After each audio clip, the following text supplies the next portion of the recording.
Hello. Hello, everybody. This is Daniel.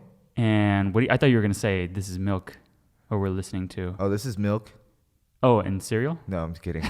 Yeah, this is Woody Landeros, too. Okay. So this is Milk and Cereal. This is our new business podcast. Yes. I don't know if I should have said new. I mean, just because. yeah, you're just. No, it's a pre-roll. Okay. Let's just run it. Yeah? Yeah. We'll run the podcast? Ready? Yeah. Go. I mean, I'm good? Yeah. Yeah. Let's go.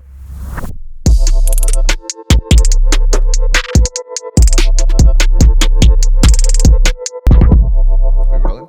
Yep. All right. Okay, so today's topic is aim twice, cut once. What do we mean by that? What are we really trying to talk about here? Well, I guess today we're really talking about playing to your audience. And Yes. you brought a lot of notes here. Yeah. And I feel like the kid that showed up to class unprepared. I wrote a few notes. I just don't want to sound like, I think you know a bit more about this It's good that topic you got your thoughts together. than myself. Yeah. I feel like I want to make a business and then I just kind of, I don't know. You're very. I just kinda just start make, flying. I want to make the art kind of thing. Yeah. This isn't the origin story podcast, so we won't get into it. Yeah. But The origin story. Yeah. But yeah, definitely. I would say that is probably one of the few things that I'm learning now that I think I wish I knew originally. Yeah. Especially when you're a young creative who's trying to start some sort of a company around your creative work. Yeah. Because you can almost get like disheartened by the reaction to your work. Yeah. Because you get like you're not going to be Nike right away. And I don't think people realize that the path to being Nike means you got to be Nike on a super small level to 10 people before you can be Nike to 100 million. Yeah, it's receiving those critiques. It's that portion of it. Yeah. I see it a lot now, like facts and opinions. And like the reason why I'm starting to write a lot more notes is because I realize that a lot of people are factual based.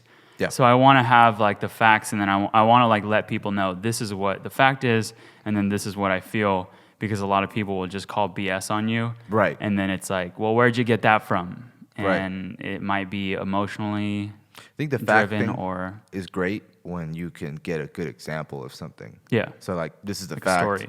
because look at this. This is where it happened here. Mm-hmm. And then they can always say, well, that's an outlier. Like, okay, Yeah. well, let me come up with another one where it happened again. Yeah. And then we'll just keep going at it and we'll come to a conclusion about it. But It's all like debate and influence and yeah. just trying to like balance all of that stuff. so what do you think aim twice, cut once means? Which, by the way, is that to play on the actual term, right? Yeah. Measure twice, cut once. Yeah. Okay. That was I heard Joseph say it just one time. Yeah. He kept on saying it when he was gonna like throw his right hand and he was gonna shoot towards the bag, and he kept on just saying, I just heard it. He was just talking pretty much to himself. He was like, aim twice, aim twice, aim twice. And I was like, why are you saying that? Because I want to. And then he answered, because I only want to cut once. And so yeah. like So it's measure twice, cut once. Yeah. But I guess aim twice would be aim twice, shoot yeah, it's once. kind of like the same thing. Yeah, shoot Or once. I even see like Strike the once. to visually for Who's me, Joseph? I see Joseph's my brother. Yeah. He's a professional boxer. Yeah. So the way I see it is like the target symbol. Yeah. I see like they definitely aim twice. So on the outer layer of the target symbol, you have your target market, which is like the macro, and then the center of it is the target audience, which is the micro. And so they're able to like really narrow down their audience and say, this is my target market, and then Right. that's my target audience. Right. They aim twice and they cut once on that logo too. Yeah. Yeah. Right. Like really, I guess it essentially means like really figure out who your crowd is and play to them. Yeah.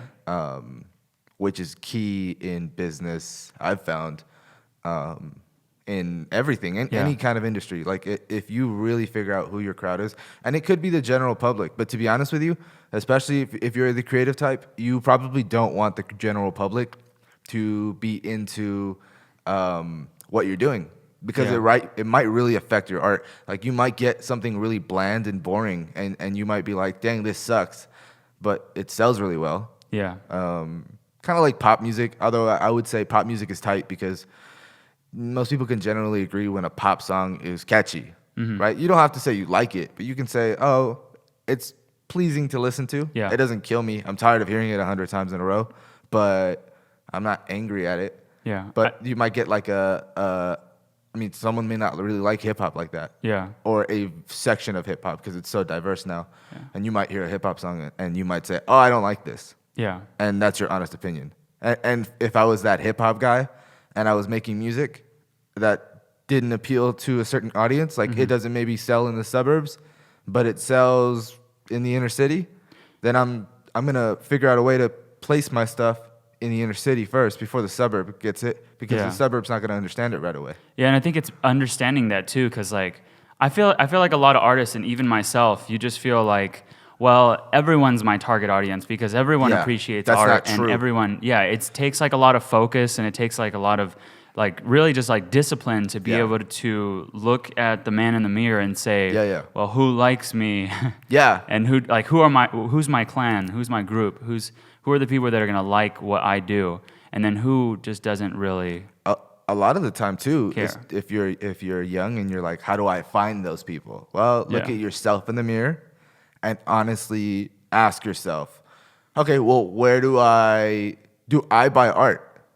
That's a big question. Yeah. What if you don't even buy paintings? Yeah. And your answer might be, well, I can paint my own stuff. Why would I ever buy a painting? Well, would you ever buy a painting I from have a a story friend? on that. Right? Maybe. Yeah. Okay. Well, then figure out how to sell the painting to your friend and be the friend who's selling the painting. I like you have to really look at yourself honestly. And what if the answer is, I don't buy paintings because I think paintings are dumb? Yeah. Okay. But you want to sell them. Yeah. So Or even it might not reach your like the goal that you want.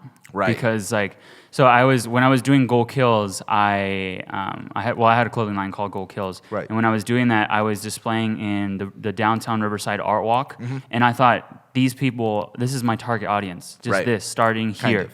Yeah, and I felt that was it at that time. So I was setting up every single month, and I realized that I only made like $20 in the course of like 6 months. And I didn't understand it, but then I started looking at the man in the mirror and saying like, okay, so I'm gonna walk around and I'm gonna see what I want to buy. Because in these same 6 months, I didn't spend $1 on anyone else's art. Right. So I realized that it was artists viewing other people's art, and artists don't buy other people's art unless if they're like completely bowing down to them and they want to like, you know. It could be a little intimidating for the average consumer to go to that art walk and buy the art. And so your consumer's not going there. Also, a lot of broke artists. Yeah, a lot of. Yeah. They don't have extra money to spend. That's the other part of the goal. Yeah. It's like, even though I bought that one piece of art, okay, so now I might be in this guy's, target market, but how many times am I gonna buy from him? Right. And then even that one piece, I ended up taking it down from my wall because people kept on asking, "Did you paint that?" Right. And so I was like, "No, it's in my closet now." Right. Really. So, yep. I don't know if I've ever been asked. I used to get asked that about like clothes. I also had a clothing brand. It didn't have a signature. Oh, okay. The painting. Oh, that so probably makes sense. yeah. What was I gonna say? Yeah, you said you used to have. You want to shout yourself out right there? Yeah. Well, I had a clothing brand called Freshbot, and Woody actually had a clothing brand called Go Kills. We're from like the same city. And, yeah, that's where our little business background, I guess, starts. And I think it starts at the same age for both of us, right? Like 12. I would say business background and business competition too. In like a silent way. Yeah. I hated him. Yeah. I wanted to take him out. It's like admired. I admired you, but at the same time, same. it was like, but there can only be one king. Yeah, someone has to die. Yeah. Fuck it. And this will be another like episode later, like about rivals. Yeah. Like having a rival, but I think that was very key. Definitely. Especially in growing up. Because I mean, you weren't. I'm sure I wasn't your only rival, but you know, and I mean, you weren't my only rival. But I had one for every stage of my business career, or company. And as things kind of grew, your rivals changed and your goals changed. Definitely. And on the subject of goals and playing to your audience, I think it's also important to figure out what you want out of something. Yeah. Because maybe you don't want to be the guy. Like maybe you don't like. Let's say you're a painter, or let's say you're a photographer. Yeah. And you open up a gallery to sell your prints because you feel like it's the most obvious way for you to maintain your your passion of taking photographs, Yeah. right? If I can figure out a way to start a company that sells these photographs that can then fund me going to different parts of the world or parts of the country and taking photos because I love to do that stuff, Yeah. that is my ultimate dream, right? You might find out that you like to travel and take photos, but you don't like to sell prints. Yeah. And I don't think people even think about that, which is like, if you don't like to sell print, dude, you can have a very successful career, even business career, as a freelancer, taking photographs for other companies. Maybe you enjoy seeing your photos up on the wall, but you don't want to be part of that transaction process. Well, there's a company out there that specializes in that transaction process. They're a little more like ruthless. For them, it's like, I don't care about what people are buying. I want people to buy. So Yeah. if everyone's interested in photos of dogs, I'm going to hire more people to take photos of dogs and not photos of the ocean because I have too much of that and nobody wants those. Yeah, I think that's leaking into whether you're just an artist or just a business person, I think or it's everybody's a business person. Where's the balance of it? Yeah. And how good are you? Like I think like everybody's a business person, but some Some people might are only more have than like that, 5% business person Right. or 10%, and they need to grow in that area. That's like Or they might be 5 or 10% artistic, and they need to grow in that area. right. I think that's especially with the internet in this modern time, we can be entrepreneurs and successful ones in any category and in any position. Like you don't need to be the manager or CEO to be a successful entrepreneur. I mean, look at I was just looking on Instagram the other day. That Salt Bay guy. Salt Bay. Salt Bay, Salt Bay. Oh yes, yes. Yeah. You know he has 5 steakhouses, or like I don't even want to call them steakhouses. They're like these amazing, like I guess they are steakhouses, but like across the world they have Miami, Berlin. He's got one in New York. I think he wants to open one in Los Angeles. This guy came up as a butcher, and he learned the craft of like making meat, and it looks really delicious. I've never had it, so I can't vouch for it, but obviously it's very entertaining. And he was a world-class butcher, and that's how he kind of got famous.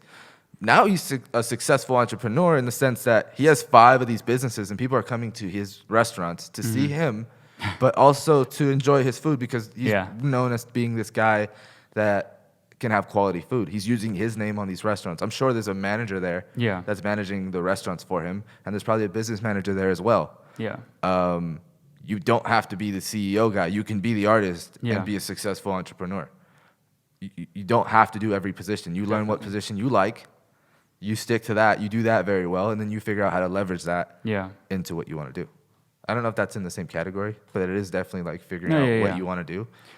I think it is. We can connect it. Yeah. It is kind of I think finding your audience, yeah. right? I mean, he found his audience that he found out that his audience was actually in people that like the meme or like sharing the story. Maybe he found out, oh shit, well, I was a great butcher, but I wasn't very photogenic. Yeah. Even though dude is very photogenic, but I wasn't out there like that. I was a behind the scenes guy. You never saw me. You only saw me if you wanted to speak to me and thank me for the food. But I realized that my audience likes to take pictures, so I'm going to become this well-known social media guy, and then I'm going to adapt my business or adapt whatever I'm doing to that, and then people now like love me. And I don't know. I don't think that guy's gotten attacked by vegans either, which is funny because like his entire profession is like meat. Yeah, I think it's not the aiming twice. It's more so the cutting portion. Like if you need like the correct weapon, or you need like the background or the army behind you to be able to shoot correctly.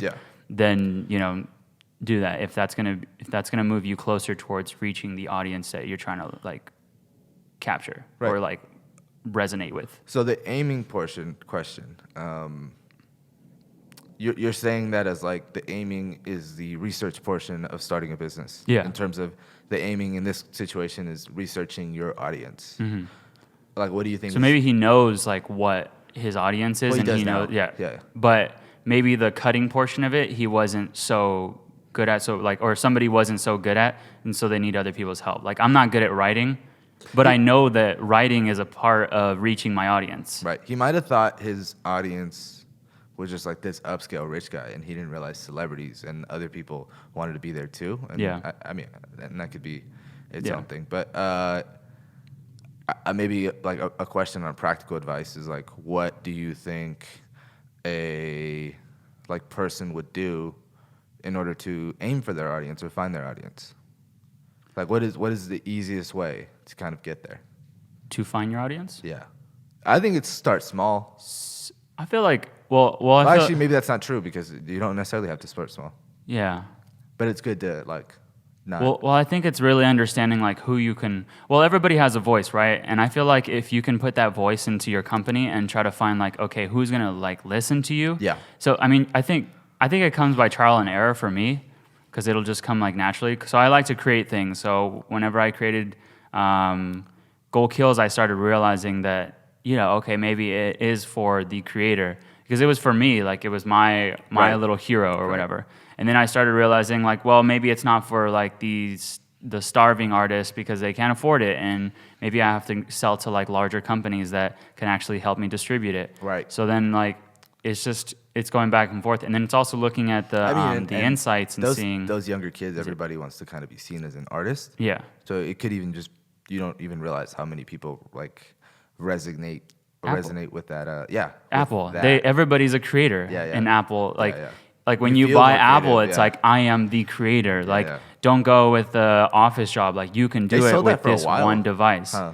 I feel like it was such a huge stamp. It's like they it's the still- same thing as like Coca-Cola. I don't feel like it's as big as it was. It isn't like it was for a while. I'm saying now you could buy a Windows and no one will say you're not an artist, right? But I think for a long time, I specifically remember when you would buy a Mac, people would be like, oh, so you're into like art and stuff. It was I like, see more capture. Like I'm a experience capturer in like Apple's eyes. Like I always see the selfies. Right. I always see the experiences. I always see like Definitely. the travel, the go to, the family, Apple's got this the like face. They a very I was gonna say they have a very human appeal to them because their ads are not about the ooh look at this. Like I think Google is like look at this fancy technology. Yeah. Look how well we can zoom in on this butterfly. Look. Yeah. And it's like you know who you're playing to there? You're playing to like tech nerds Yeah. and spec guys who give a fuck about that. Yeah. Whereas Apple's commercial is like, look, you can FaceTime your daughter from across the country. Yeah. And that is a different mindset there. It's putting the company name and replacing the company name with your own name. What's also selling Like, to I s- a specific audience, right? Like it's selling to the general public there because Yeah. everyone can relate to trying to speak to a loved one from across the country. Yeah. Not everyone relates to giving a fuck about a butterfly being zoomed in or 3 like times. certain specs and stuff. Yeah. But like when you hear the words like Apple, Disney, Nike, Yeah. Ellen, Starbucks, like all these different things. Ellen. When you like yeah. Nice. I put that in there because Yeah, yeah. like No, personal brands. That's a good one. So a lot of times like people they like their brain stops at a certain point and they say like me like oh I like Starbucks. It's like a little kid, Yeah, when yeah. they see like a certain toy and they're like, ooh, I like cars.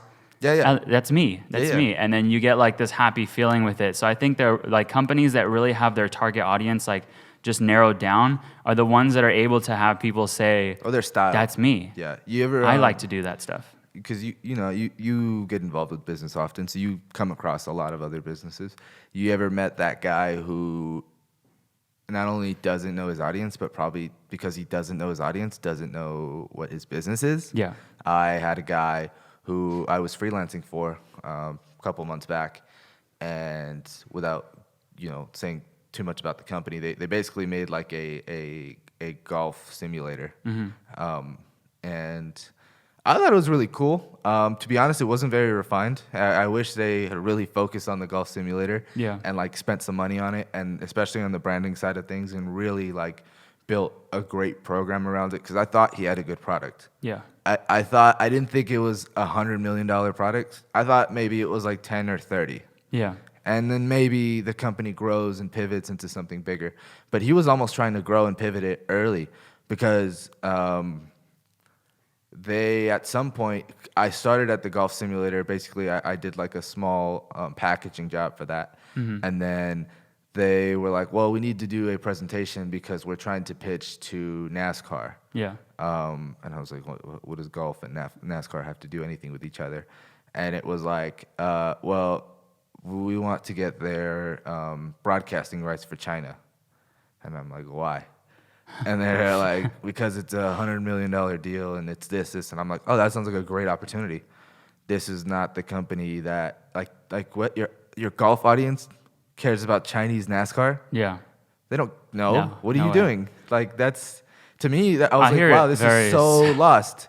This is so lost. And then I was like, wow. And then I'm in the presentation trying to help them out. I'm trying to like maybe pivot it to be like, well, because the company was gonna license NASCAR, but then also license NASCAR in terms of like without giving away too much, it was like a driving simulator. Yeah. And so I was like, oh well, you can be a sports simulation company. Yeah. I was like, we could pivot it like that. And so you do golf simulation and you do racing simulation and you have a partnership with NASCAR. Yeah. And I was trying to like bring it into that realm, but at the same time, I was like, this is all over the place. Like Yeah. you could have just done the golf product, focused on that, and then maybe like start some other company or figure out another way to incorporate some sort of a NASCAR deal. But to try to do it all at once at the beginning when you don't even have the first product down, just didn't make sense to me. And also didn't make sense to me because, like, who is your audience? Like, Yeah. if I'm a NASCAR fan, I don't care about golf like that, or Yeah. I probably don't.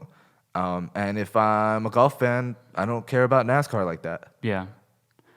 I believe that most of the times when you start a business, it's very selfish. Yeah. And it's like, okay, so I want that goal. That's what I want. So I'm gonna do that. And where like companies in my eyes fail is when they don't transition or at least sell to the public that it's about them. Then the company just looks at that company or the people look at that company and they Right. say, you're just selfish. You know, you're just doing this for yourself, and it's Yeah. very transparent. And one thing that like Apple's doing really good is they're putting a mirror to our faces, and it's like it's all Yeah. about us. It's us. It's It's me. about It's you. me. Yeah, yeah. And so that experience is just like, And they are Yeah. being manipulative, but they're also they're being honest that this is what you're going to use our products for. yeah, And then you see it. My mom sees it and gets it. You know, and my mom's not the biggest like tech person, which is amazing that you can get. Like my dad gets it. Yeah. And my dad grew up without electricity. Like Yeah. that's dope. That's definitely Yeah. like getting to your audience and really casting that broad net. Yeah. Now I don't know what Apple's gonna do next because the iPhone seems kind of like the technology isn't really getting there. yeah. But it is interesting how far they've gotten with their current model. Yeah.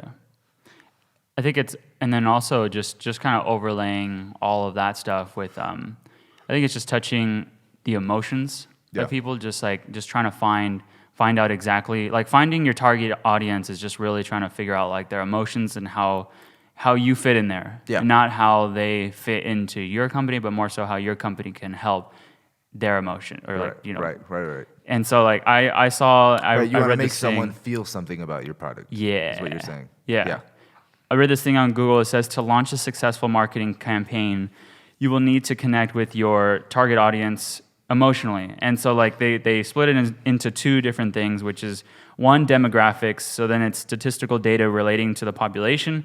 And then number two is psychographics, which is the study and classification of people according to their attitudes, aspirations, and psychological criteria.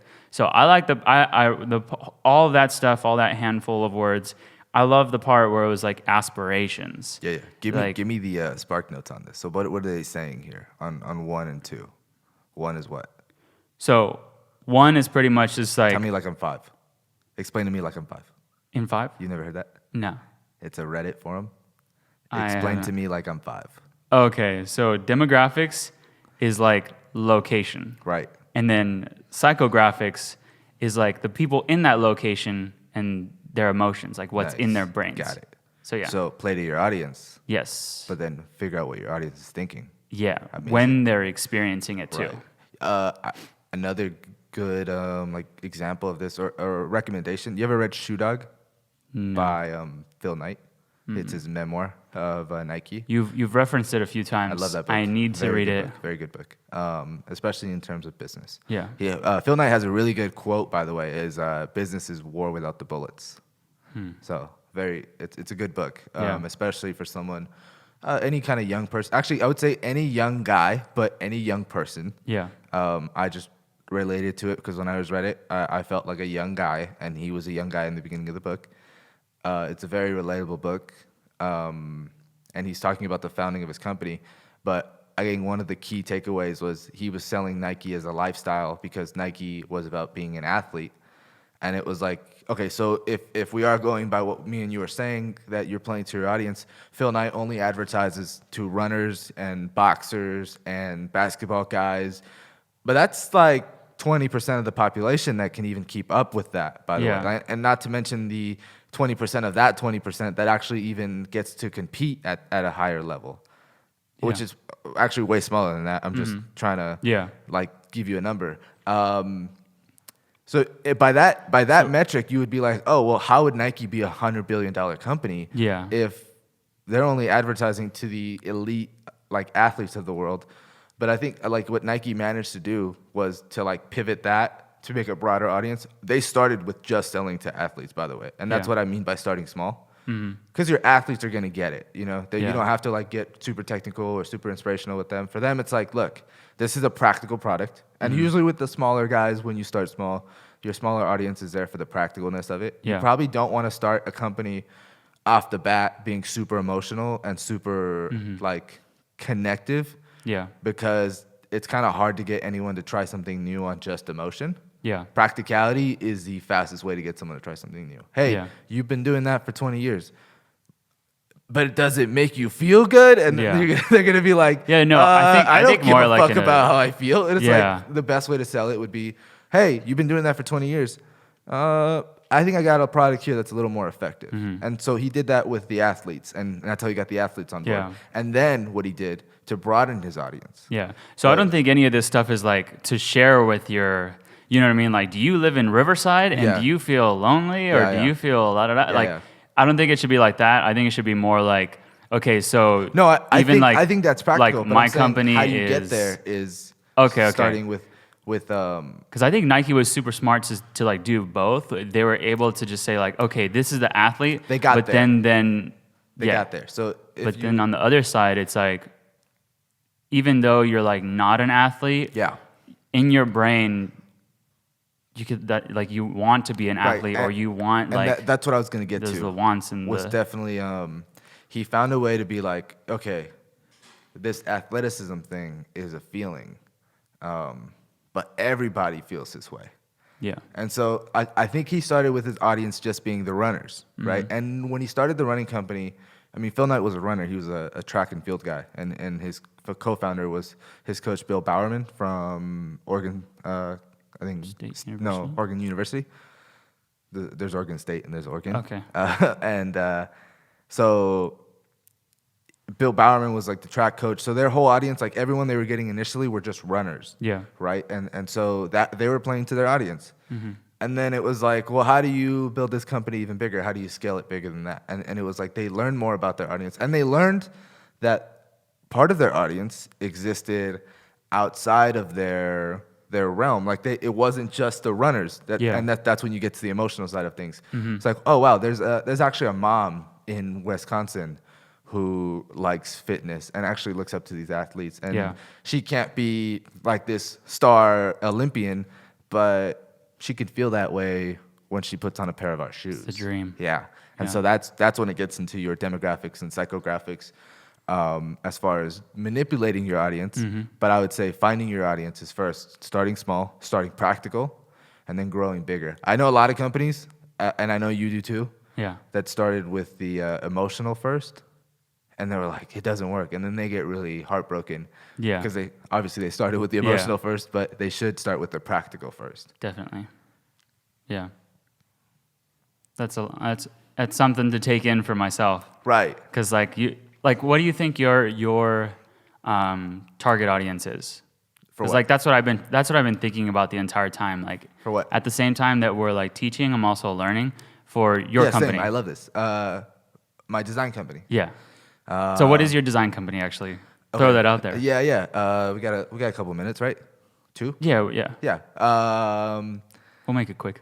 Okay, no, it's fine. Okay, so I have a design company. It's a design and I would say business consulting company. And my target audience is not the general public, although I do work for the general public.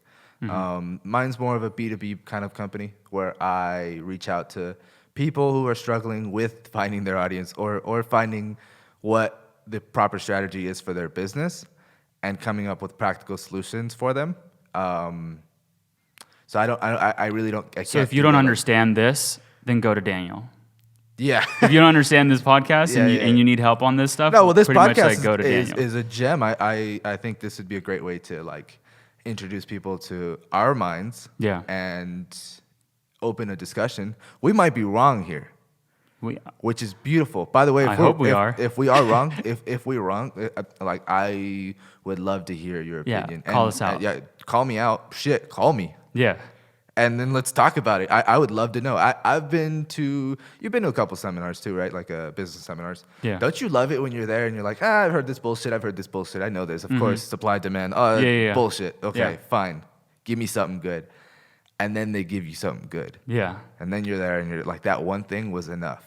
Mm-hmm. That was worth the $200 or whatever it costs to get in there. Yeah, Most that's the one thing you write down. But I'm just like, that's the one. Yeah. There was one, just to give you a really good one about audiences, by the way. Mm-hmm.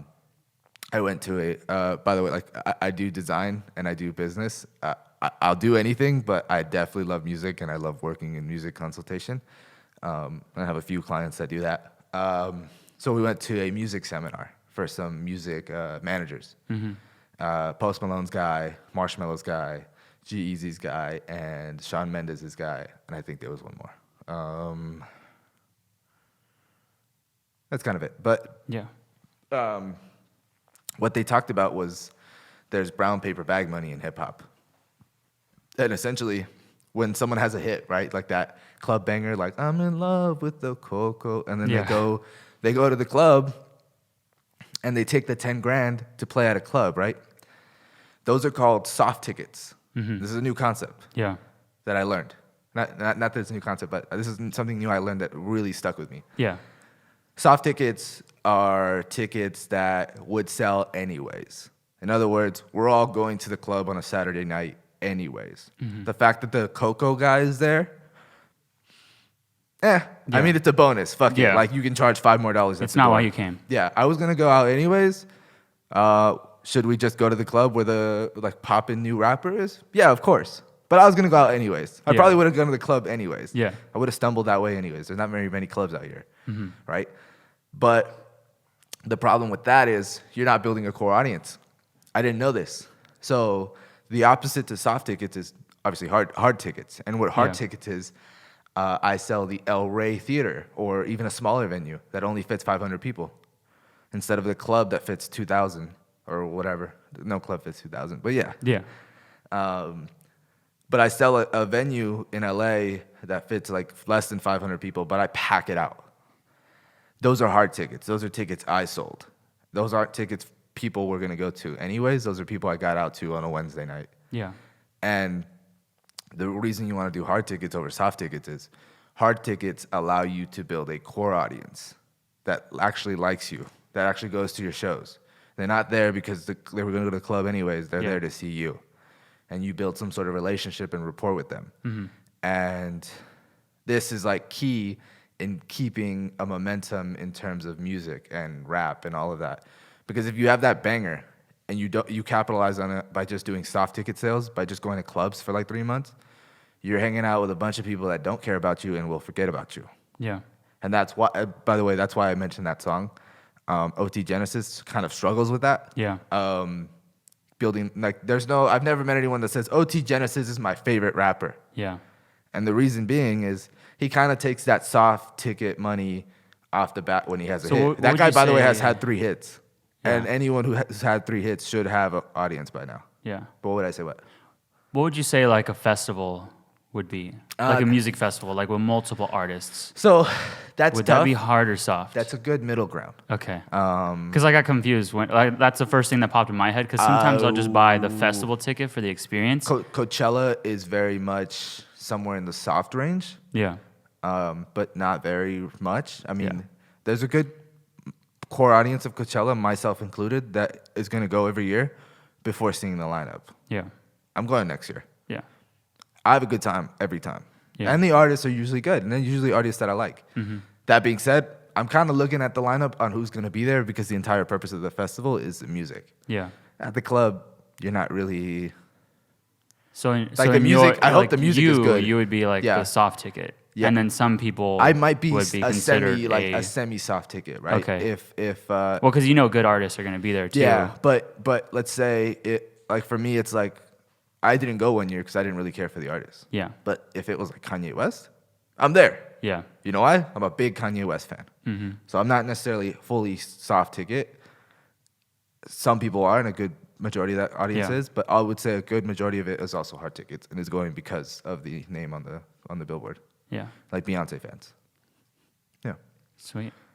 So Cool. I think So that's, hard tickets and soft tickets. Yep. Apply that Is to regular is business. that how we're finishing it out? Yes, it is. All right. Okay, I hope this was so- informative, Yeah. and I can't wait to do it again. Okay. Let's go. All right, let's go, team. All right. Let's get out of here.